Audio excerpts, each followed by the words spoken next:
Consolidar un proyecto es lo que marca el inicio de la diferencia. No solo es iniciarlo, es mantenerlo. La mayoría de las personas que no logran el éxito es porque no se logran conformar a flote. Quedan en un estado de confort y se duermen en sus laureles.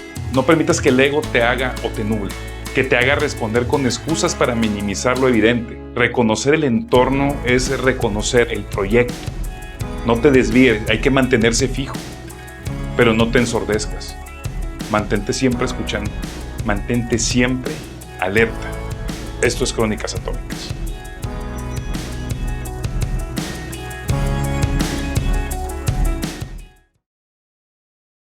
Existen muchos cuestionamientos sobre la legitimidad de la revocación del mandato.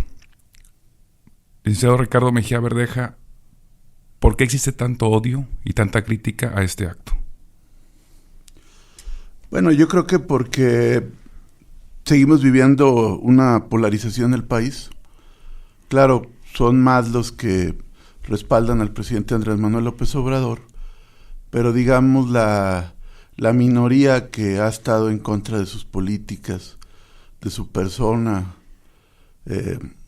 desde que él prácticamente era jefe de gobierno de la Ciudad de México, pues es un grupo que le molesta la alta popularidad del presidente y la habilidad política de él para superar obstáculos y siempre estar muy cercano del sentir de la gente.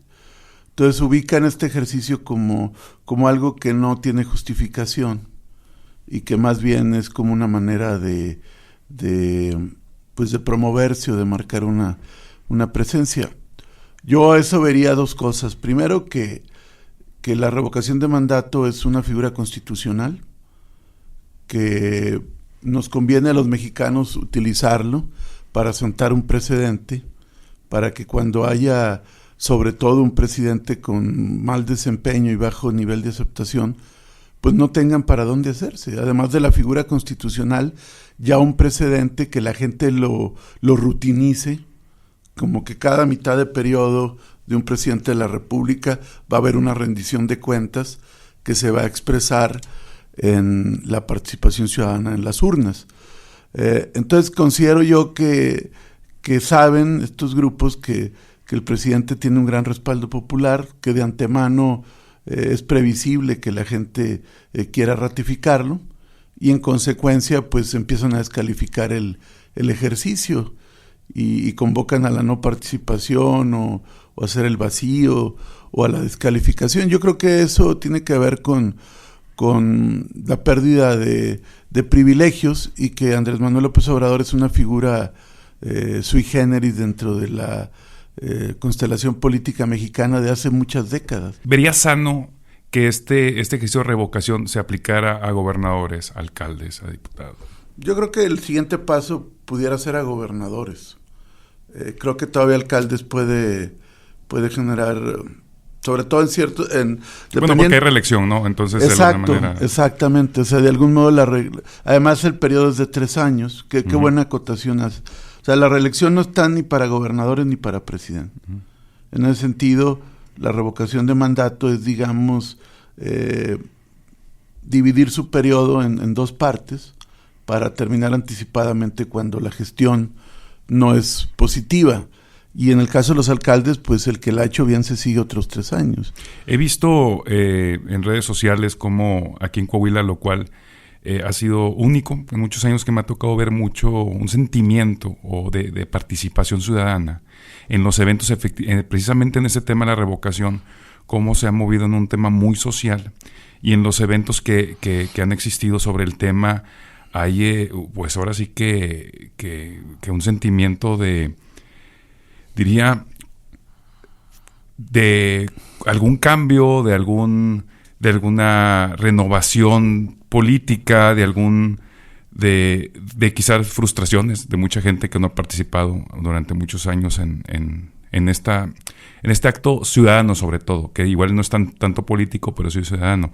Entonces, ¿cómo has sentido, licenciado, a la gente si está entusiasmada con este acto de revocación, que es un tema pues, a nivel nacional, pero hablo exclusivamente aquí en Coahuila, que es de dónde Yo es? creo que es una fue un proceso que fue increciendo, cada vez más aceptación, más motivación, más entusiasmo, y creo que la gente lo hizo suyo, sobre todo una franja muy importante ligada al movimiento de la Cuarta Transformación, pero también maestros, maestras, obreros, clases medias incluso. El evento de Torreón pues era realmente Torreón, había de todo, y a todo me refiero a amas de casa, profesionistas, militantes muy activos, es decir, realmente sí logró contagiar de este espíritu de participación y de dar un empujón en este resto de la administración del presidente López Obrador para que él esté fortalecido en su mandato y pueda empujar cambios que son muy importantes. Estaba leyendo una entrevista que usted realizó que decía que efectivamente que venía a Coahuila de alguna manera para apoyar el proyecto, toma sus vacaciones en ese aspecto, y que viene a apoyar en el tema Coahuila. Se ha platicado mucho de que ha estado mucho tiempo fuera de Coahuila. Leyendo un poco su historia, pues entendería por qué. Pero ¿sigue usted cercano? ¿No ha perdido la conexión con el Estado? No, pues yo creo que esta gira es un reflejo de que nunca perdí en un mundo como donde la virtualidad y otro tipo de maneras de comunicarse cada vez es mayor, realmente uno no pierde la cercanía. Quizá el contacto físico, pero no la cercanía.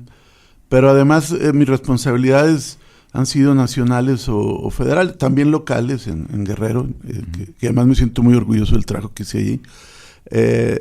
Pero lo que te quiero decir es que pues desde muy joven yo inicié en esto.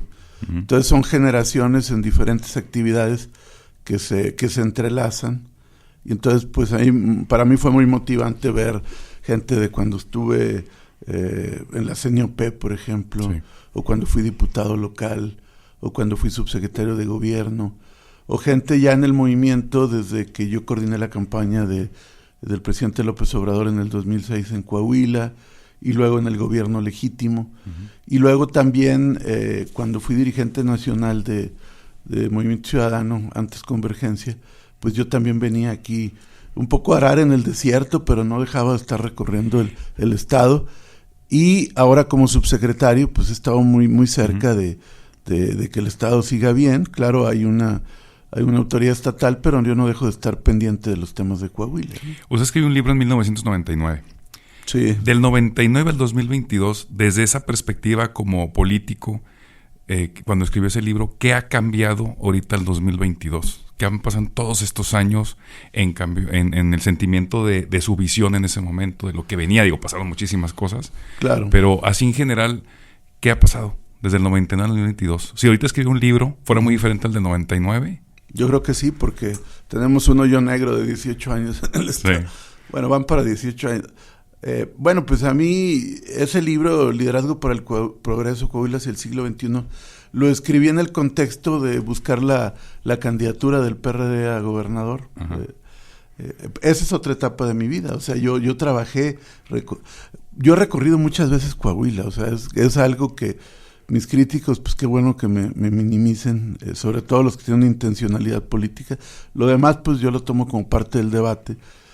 Pero pues esa vez hice pre-campaña para gobernador. Tenía apenas la edad límite constitucional, acababa de ser diputado local, líder de la CNOP en el estado. Me había incorporado al proyecto del presidente López Obrador, porque él era el dirigente del PRD en esa época. Y yo realmente por eso me acerco al PRD. Y entonces recorrí el estado y ese libro se inscribió en el marco de la coyuntura de ese proceso. Después me invita el licenciado Enrique Martínez y Martínez su gobierno. Yo ya no como priista, ya no regresé al PRI. Renunció en el 97, ¿no? Al PRI. Sí, yo renuncio a fines del 97 y estoy con el gobierno de Enrique Martínez, y la verdad que fue muy buen gobernador. De algún modo, algunas cosas que yo tenía, la visión del libro, eran compatibles con el proyecto del gobernador Martínez. Pero yo creo que después de eso el Estado cayó en un bache muy fuerte. Mucha corrupción, la deuda, y empezó el acaparamiento político en el Estado de tal suerte que ahorita realmente es asfixiante, ¿no? Y yo también creo que eso contribuyó en los eventos. O sea, los eventos fueron como un desfogue también colectivo a una política de represión y de falta de libertades. Entonces yo lo que te diría es la gran diferencia de antes y ahora es la involución política. O sea, vivimos un retroceso político muy fuerte en el país. Algunos críticos precisamente han tocado ese tema, porque entra la época que usted dice después de licenciado Enrique Martínez, que empieza lo que se llamó como el Moreirato, pero a nivel federal, pues es la época de los supergobernadores. Como especialista en seguridad, porque yo recuerdo que fue una década complicadísima en el tema seguridad. Ahorita que usted está en esa posición de hacer esos cambios, se han hecho muchos ajustes, se ha cambiado, digo como un ignorante de la política de seguridad del país, se aprietan las estrategias. ¿Cómo se toma una decisión ahora? Entiendo que la creación de la Guardia Nacional es una de ellas, de ese modelo que existió durante la época de los supergobernadores. ¿Cómo ha cambiado al modelo ahorita de la Cuarta Transformación? ¿Cuál es el nuevo esquema de seguridad? ¿Cuál es el objetivo? Bueno, yo lo de los supergobernadores creo que es una buena descripción. A partir de Fox empezó a haber excedentes de recursos petroleros que se trasladaron a los estados. Todos los estados tuvieron mucho dinero y desgraciadamente lo dilapidaron en gasto electoral, en incrementar burocracia, en corrupción. Y entonces realmente fue mucho dinero que se tiró por la borda. Además de eso, hubo una política de endeudamiento de los estados terrible. Sí. O sea, no solo es el caso de Coahuila, fueron varios estados. El caso más vergonzoso es el de Coahuila, porque incluso falsificaron decretos del Congreso para tramitar créditos en los bancos, o falsificaron folios de Hacienda, de autorizaciones para trabar los recursos, para garantizar los empréstitos. Entonces realmente fue brutal ahí y el Congreso se prestó a eso, el Congreso local. Y esto fue ligado también de abrir muchos las puertas a la delincuencia. O sea, muchos pactaron con la delincuencia, formal o informalmente, pero finalmente pactan o descuidan gravemente la seguridad, y eso nos pasó en Coahuila. Como parte del gobierno de Enrique Martínez, tú a lo mejor no, ya estás muy joven, pero Coahuila, el lema era 0 secuestros y 0 deuda. O sea, era un estado más seguro todavía que ahora. Teníamos algunas incursiones, a veces en Piedras Negras, Acuña, pero era un estado muy, muy seguro. Y después que entra el profesor Moreira, pues todo se va por la borda y empieza la época más cruenta de inseguridad en el estado, donde se da una disputa criminal entre el cártel de Sinaloa y los Zetas, que prácticamente desde el norte hasta Saltillo se apoderan del estado en términos de la seguridad y de la tranquilidad de la gente. La Laguna pasa a ser la región más insegura del país. Prácticamente son dueños del penal de Piedras Negras. Después pasa la masacre de Allende.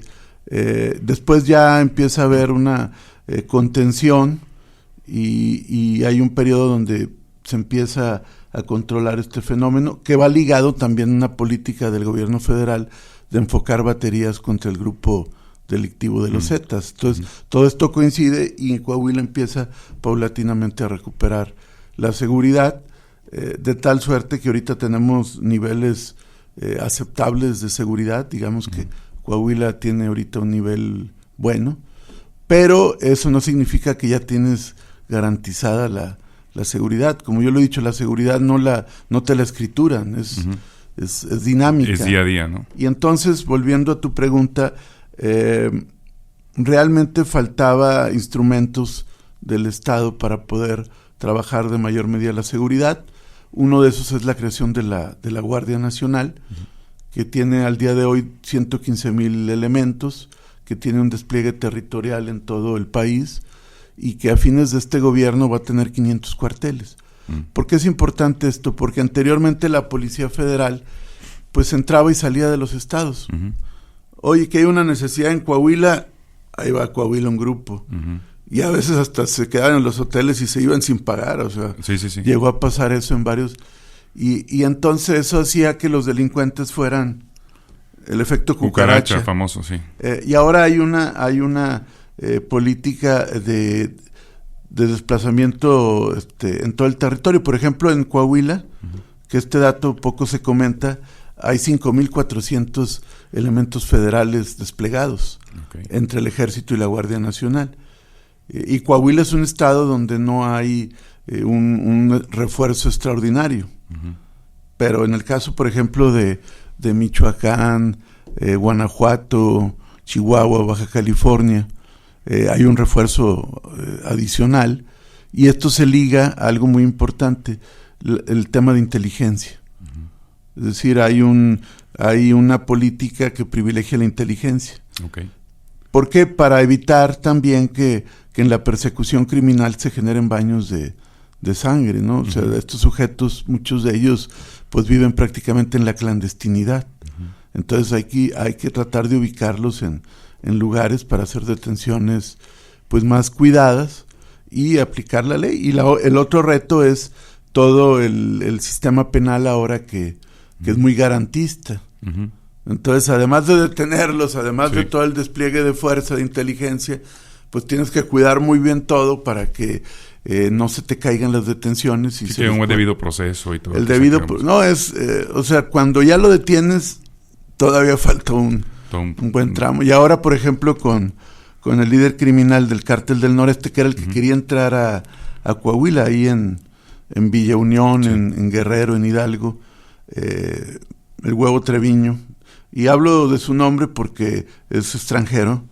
Él se le detuvo e inmediatamente se le deportó. Y ese día hizo desmanes, hubo refriegas, hubo incendio, pero se aguantó y se le sacó de manera inmediata. ¿Cuál es el siguiente paso para la Guardia Nacional? Bueno, la Guardia Nacional, el presidente ha planteado, y yo estoy de acuerdo, en que se circunscriba al Ejército, a la Secretaría de la Defensa Nacional. ¿Por qué esto? Para que se institucionalice.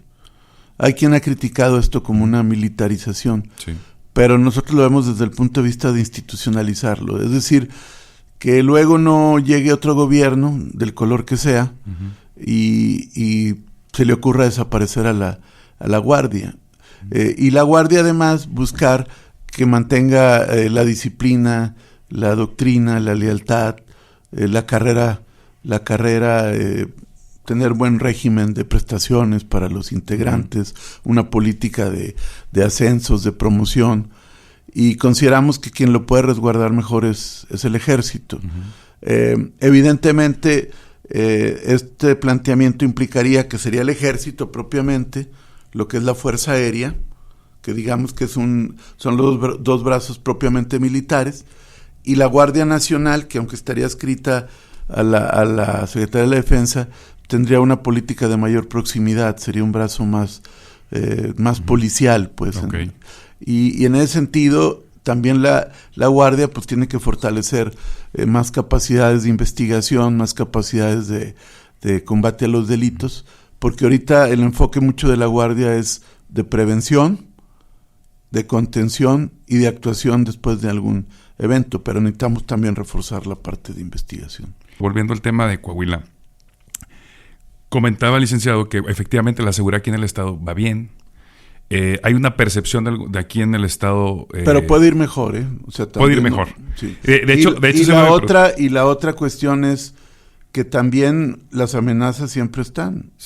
Te lo voy a decir porque cuando a veces yo he cuestionado, y es público, que sentimos que hay un regateo a la participación federal. O sea, Coahuila es seguro porque este gobierno del estado es muy capaz y todos los demás no pueden y yo puedo. No, es una visión que de entrada pues le regatea méritos a la federación, pero es muy parcial.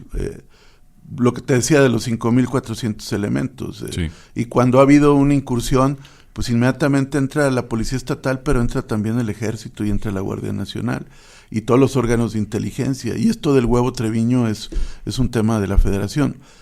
Pero aún así, Coahuila no es una isla. Uh-huh. O sea, y las fronteras territoriales o políticas de un estado no son necesariamente fronteras de paso. Es decir, contribuir a reducir la violencia en Zacatecas, donde se ha dado una disputa cruenta entre dos grupos criminales, pues finalmente ayuda a Coahuila también. Porque si un grupo criminal, que es el que está queriendo irrumpir, que es el de Jalisco, tomar el control de Zacatecas, pues es una amenaza para los coahuilenses. Sí, así es. Igual todo lo que pasó hace unos días en Monterrey, en Nuevo León, que se vio un repunte en unos días. Sí. Entonces, nosotros estamos siempre muy, muy centrados en eso. Entonces, eso también ayuda a la seguridad de Coahuila. Si se nos descompone un estado vecino muy fuerte, el riesgo es mayor para Coahuila, ¿no? Y funciona también en lo político, porque ahorita que ven elecciones, hablando un poco de ese tema, donde Morena está compitiendo fuerte en Durango, donde Nuevo León ya está Movimiento Ciudadano. Tamaulipas parece ser que Morena también lo va a sacar. Hidalgo pues está súper ganado para Morena. Este efecto de estados vecinos que comenté de seguridad, pero también político, ¿afecta también el ánimo de los coahuilenses en pro de la Cuarta Transformación? Como yo te decía, el tema de no ser una isla aplica para todo, ¿no?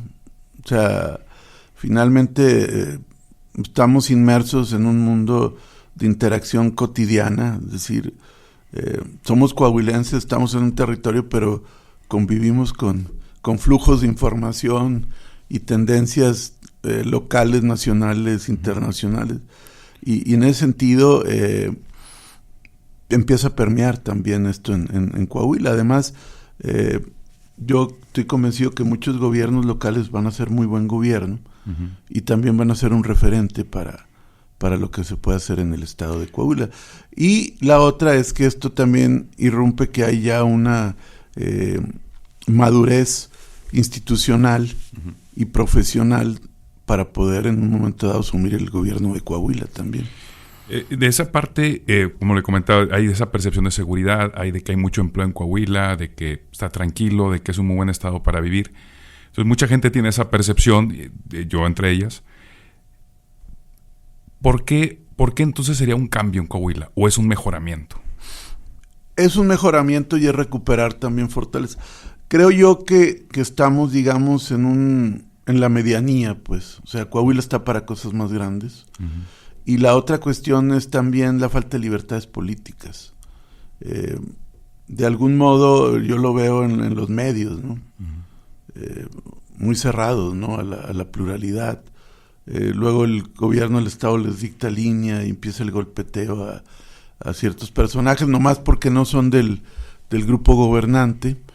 Veo también que hay mucha utilización del aparato de la Procuración de Justicia para intimidar a actores políticos. Veo también que hay regiones reprimidas. Yo ahí sí diferiría, porque vengo de la región carbonífera y de la región centro, y veo yo que sí hay necesidad sobre todo de mejores empleos para profesionistas, o sea, para gente que quisiera también mejorar su nivel de vida. Y creo yo también la incertidumbre en muchos temas, como el tema eléctrico, por ejemplo. Por eso yo he comentado que independientemente... Esta semana va a ser la agenda, ¿no? Es va a la ser agenda. el tema. De hecho, hoy es un día importante para la Corte, por ejemplo. Hoy que estamos aquí conversando. Sí. ¿Por qué lo digo esto? Porque la Coahuila requiere en 3 regiones del carbón. O sea, yo lo he estado viendo, lo sabemos todos, Sí. La carbonífera, el norte, el centro. Sí.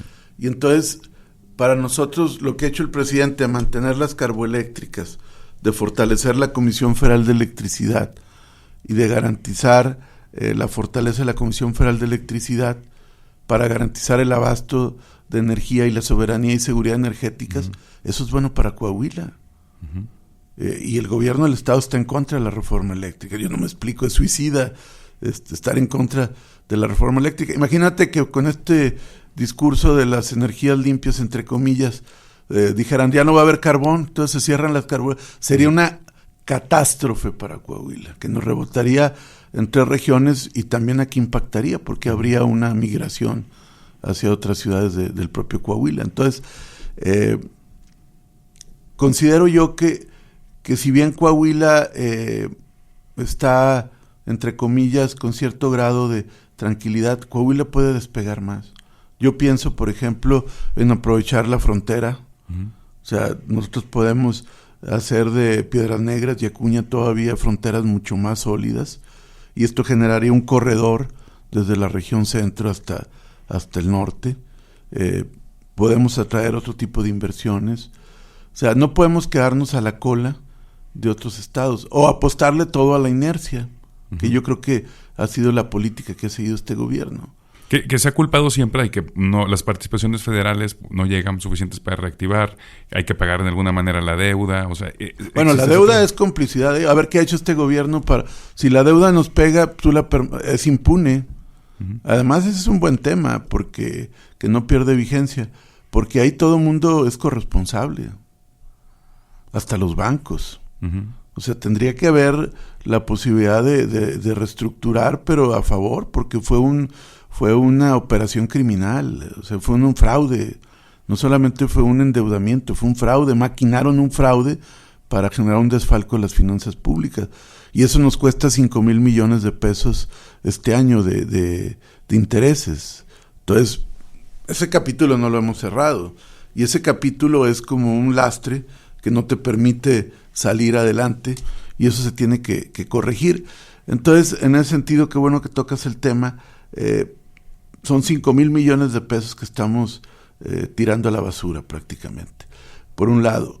Por otro lado, tenemos un gobierno estatal dedicado al pleito, a la confrontación con la federación. Eso tampoco le ayuda a Coahuila. En lugar de, y esto lo he platicado con en lugar de tener un gobierno aliado de la federación que promueva programas, obras de infraestructura, políticas, tenemos un gobierno que confronta todas las políticas este tema de la reforma eléctrica. Sí. Independientemente del color partidista, el gobierno del Estado debería ser el más interesado en que se manteniera el tema del carbón. Uh-huh. Y desde luego hay que ver otros temas de otro tipo de energías alternativas, pero nosotros tenemos por lo pronto que asegurar lo que nos hace fuerte. ¿Y el origen de toda esa confrontación desde su perspectiva es simplemente por llevar la cuenta al presidente? Un poco para posicionarse como el líder del ala dura del PRI a nivel nacional, y el que sí encara el gobierno federal, el que sí tiene el valor para enfrentar. No sé, yo creo que son cuestiones más de carácter político, pero yo creo que han caído ya en una espiral muy, muy nociva para el Estado. Sí. Como este llamado que hubo de no votar en la consulta, ¿no? Así es. Que creo que ha sido el clímax de la confrontación, ¿no? Volviendo al tema de la deuda. Licenciado, si usted fuera el responsable pues, ¿qué podría ser? ¿El gobernador o el presidente? ¿Cómo cerraría usted el tema? Porque sí que está abierto. ¿Cómo se cerraría el tema de la deuda aquí en Coahuila? ¿Cómo se sanaría esa herida? Pues se tiene que primero se tiene que ver todas las carpetas de investigación y todos los procesos de auditoría y penales, porque este tema no puede caer en la impunidad. Es decir, no puede ser un tema que alguien se llevó el dinero y no pasó nada, ¿no? Por un lado. Y por otro lado, buscar dialogar con los bancos y con las instituciones para que también asuman parte de la responsabilidad en el colapso financiero. Es decir, ¿cómo no checaron que eran decretos fraudulentos? ¿Cómo no checaron que los folios eran falsos? Es decir, hubo una orgía de créditos para ganar, lucrar a costa de las finanzas de Coahuila. Es decir, todo eso se tiene que revisar. Ahora, si tú tienes un gobierno que le está cuidando las espaldas al antecesor, que no lo toca y que el tema lo quiere ir escondiendo, pues ese gobierno no va a hacer nada. Vamos a seguir pagando a perpetuidad pero además con impunidad. El primer paso es que no hay impunidad. Y el siguiente paso es, como Estado, decir, señores, ustedes son corresponsables, necesitamos reestructurar esto, ustedes son parte de esta deuda, ¿no? Tendríamos que ver y tratar de generar el mejor entorno financiero para Coahuila en los márgenes probables, ¿no? Para el presidente, ¿qué planes tiene para Coahuila? Me imagino que han tocado el tema porque pues es de acá de Coahuila. Bueno, lo estamos viendo. El tema, por ejemplo, de agua saludable para la laguna es un tema importante. Eso del agua que ahorita pues Nuevo León tiene muchísimo problema con ello. Es un problema muy importante para todos, ¿eh? Es decir... En Coahuila, ¿cómo sería? ¿Cuál es la estrategia desde su punto de vista para que no suceda algo así? Digo, que es diferentes mantos. Bueno, yo pasando a esto, te lo adelanto, en mis tiempos que tenga posibles, sin descuidar mi función, quedé con varios grupos de seguir haciendo mesas de trabajo, y uno de estos temas es el agua, porque también es un tema de seguridad. Sí, claro. Y es un tema de seguridad nacional, y nosotros tenemos competencia en seguridad nacional. Porque sí nos preocupa, a mí me tocó estar muy cerca del problema ahí en Chihuahua, donde podíamos incumplir un tratado binacional de aguas. Sí. Y a mí me tocó ese tema donde el Estado mexicano tuvo que usar la fuerza, porque si incumplíamos se venían cosas muy graves para el país. Y entonces sí tenemos que revisar este tema porque está convirtiéndose cada vez más, y es un tema que las tendencias apuntan a que cada vez puede ser más complicado. Entonces tenemos que tener toda una política de aguas donde veamos todos los escenarios, ¿no? Pero yo cuando me refería al tema del agua es el tema del hidroarsenicismo en la laguna, el tema de buscar conducir agua para la laguna, Torreón, también la parte de Durango, Gómez Palacio, Lerdo, San Pedro y todos los municipios de la laguna. Y ahí el presidente ha tenido la voluntad y ha dispuesto una bolsa de más de 10,000 millones de pesos. También el tema de las carboeléctricas, por ejemplo, que te decía, mantenerlas, porque si la reforma energética de Enrique Peña hubiera seguido, pues ya no estarían cerradas las carboeléctricas. Así es. Entonces el presidente las ha mantenido. Por otro lado, otro tema que también habla de esta impunidad y de este manejo faccioso de las instituciones es el tema también del magisterio. El magisterio, que es parte de lo que ha cambiado en los 18 años. Sí. Por ejemplo, la sección 38 era una sección que tenía todo, ¿verdad? O sea, instalaciones, un fondo de pensiones, era la joya de las secciones sindicales del país. Sí. Y ahorita tiene problemas muy graves, porque también la han saqueado. Igual que Coahuila, esta misma familia ha saqueado el magisterio. Entonces, el presidente ha estado pendiente también de que no colapse las pensiones, por ejemplo. Eso no lo han que es un tema, digo, del país, de muchos estados, pero sí, el tema de las pensiones que se está batallando. Ahí está la mano de Andrés Manuel López Obrador. La Universidad Autónoma de Coahuila, los magisterios, está con el tema... Eso es lo que ha cambiado mucho en Coahuila, que tú me preguntabas al principio. Entonces, atrás de esa aparente tranquilidad y status quo, ahí abajo de la alfombra muchas cosas sucias, mucha impunidad. Y además te digo, todo este modelo político de control se basa en la amenaza y en el uso faccioso de los recursos. Y eso al final del día es un ancla al desarrollo y a tener mayor competitividad como Estado. Comentaba que va a apoyar, independientemente si le da tiempo dentro de sus funciones, trabajar con ciertos grupos empresariales, supongo también. Es por eso que de muchos grupos, de repente, que nos llamó a todos la atención, empezaron a acercarse con usted, a tomarse foto, a buscar un proyecto, de un día para otro, de una forma muy orgánica y natural. ¿Le sorprendió esa actitud? ¿O la esperaba de la gente que vamos a trabajar? Por lo mismo, supongo, de esta opresión política que comenta, que hay grupos que quieren trabajar por otra línea. ¿Se sorprendió de que de repente lo fueran a buscar? Fíjate que me emocionó, me motivó. O sea, la verdad, uno aunque tiene ya varias horas de vuelo en este no deja uno de ser sensible, ¿no? Sí. Y la verdad es que pues ver compañeros desde primaria, secundaria, la carrera. O sea, yo todos mis estudios los hice aquí, salvo la mitad de la carrera, que me fui a terminar a la ciudad de... No, eso fue en la Iberoamericana, empecé en Torreón y terminé en México. Y luego ya algunos estudios fuera, más bien diplomados con instituciones de fuera, pero de algún modo, pues toda esa etapa la viví a plenitud en Coahuila, y luego todo esto que te comentaba que me permitió recorrer varias veces el estado. Y entonces el encontrarte mucha de esa gente nuevamente y decir, oye, pues es que necesitamos un cambio, necesitamos que esto mejore, estamos ya hartos de ciertas situaciones. Y si eso le sumamos a todo este movimiento tan amplio en torno al presidente y a la Cuarta Transformación, pues fue una mezcla muy poderosa, muy fuerte, de mucha energía social. Donde de algún modo fue un catalizador. Yo siento que Coahuila ahorita es como un New York Express. O sea, es tanta contención. Y lo he explicado, porque yo también, te lo debo decir, tengo muchos amigos en el PRI.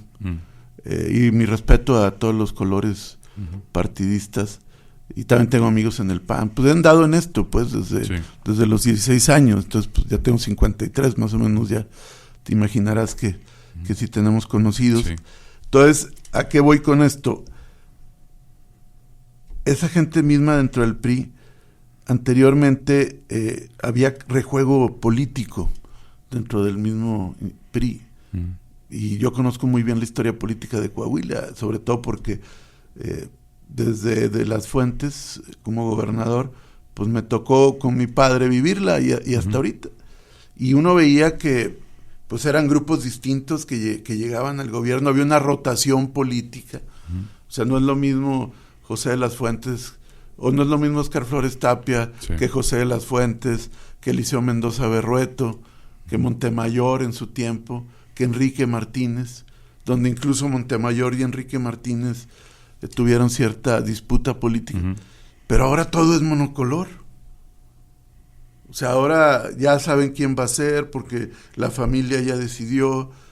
Entonces, tenemos ahorita un sexenio de 18 años que quieren prolongar a 24 años, Enrique. Entonces, evidentemente que cuando la gente ve una posibilidad, dice, ya, queremos el cambio.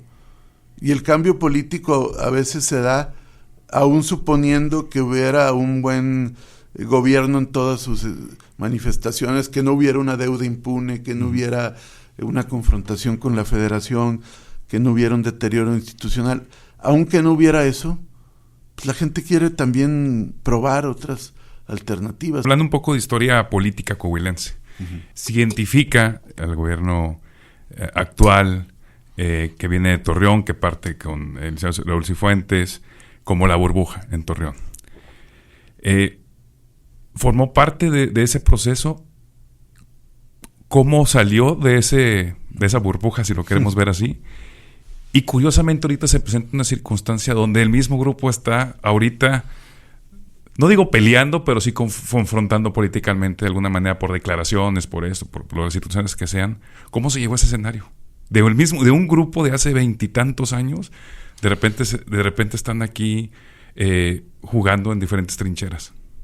Lo que pasa es que, bueno, así lo bautizó los columnistas, la picaresca, la burbuja. La verdad era un grupo muy heterogéneo de cuadros. Digamos que quien encabezaba era Raúl Cifuentes, pero había de La Laguna, yo era parte de ese equipo. Pero había gente de todo el estado. O sea, realmente era un equipo estatal muy fuerte. Que quizás si no hubiera habido una resolución en su tiempo del Tribunal Electoral, la historia política de Coahuila hubiera cambiado. O sea, a lo mejor Raúl Cifuentes hubiera sido gobernador. Porque los candados que quitó Peña, pero en 2 patadas, ¿no? Sí, exacto, pero en ese entonces sería motivo de otra plática, ¿no? Pero bueno, para un poco no entretenerme mucho, decirte que ahí de algún modo fue una diáspora. O sea, al momento en que se define que hay candado, pues automáticamente queda Humberto Moreira como candidato del PRI. Y en ese momento, pues hay una diáspora, hay quienes no quisimos seguir porque no comulgábamos. y buscamos otras alternativas. Yo realmente ya no era priista, yo estaba con Raúl porque es una gente que merece todo mi respeto y que además hubiera sido un gran gobernador. Pero pues yo me reencaucé en el proyecto en el que estaba y busqué inmediatamente ayudar al licenciado Andrés Manuel López Obrador. Pero hubo quienes, pues como el hoy gobernador y otros, pues se reacomodaron en estructuras, y otros más siguieron ahí, pero pues humillados, maltratados, relegados. Y entonces ahora que pasa esta coyuntura, como tú lo ves, hay como un reagrupamiento. Okay. Hay un reagrupamiento.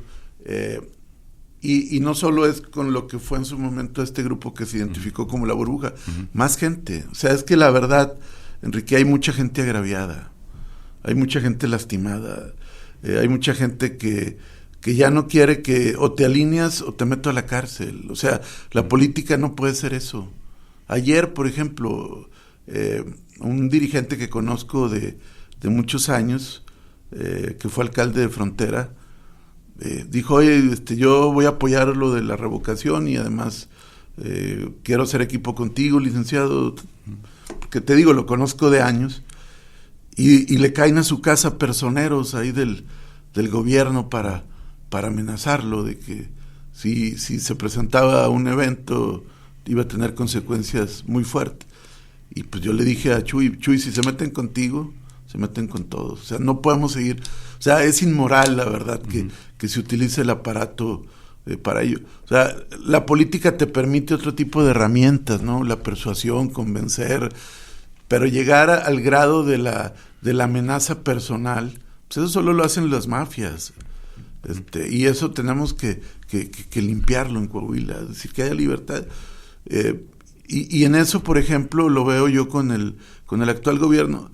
O sea, el presidente polemiza, critica, cuestiona, encara, pero no reprime. Entonces, ¿por qué aquí tenemos que estar en ese modelo tan cerrado? No podemos ser una autocracia. Entonces, en ese sentido, creo yo, y ya para cerrar un poco lo que me comentabas, creo yo que estos eventos también, además de servir un propósito de motivar un proceso democrático plebiscitario de consulta, también han sido un catalizador para mover en el buen sentido las aguas estancadas de la política coahuilense, ¿no? Hay una declaración de que está, tengo que hacer esa pregunta porque dio la declaración en un medio. Estaría interesado en participar como para una posible postura o candidatura por Coahuila.